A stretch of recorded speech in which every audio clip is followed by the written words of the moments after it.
কোনো মহিলা যদি তার চুল অনাবৃত রেখে নামাজ পড়ে তার নামাজ হবে কিনা? না, চুল মহিলাদের একটি সতরের অংশ।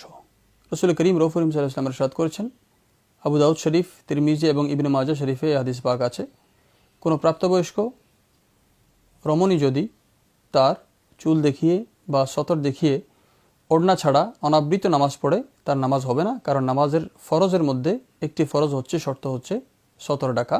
সুতরাং চুল মহিলাদের সতর হওয়ার কারণে ওই মহিলা অনাবৃতভাবে নামাজ আদা করলে নামাজ আদা হবে না। এমনকি পুরুষের ক্ষেত্রেও এই ফতোয়াটি 3 তসবিহ পরিমাণ যদি কারো সতর খোলা থাকে, ইচ্ছাকৃত হোক অনিচ্ছাকৃত হোক, তার নামাজটা ভেঙে যাবে। ফতোয়া শামিতে ইমাম শামি এ ফতোয়া দিয়েছেন এবং অন্যান্য ফুকাহায়ে কেরামও ওনাদের কিতাবে উল্লেখ করেছেন।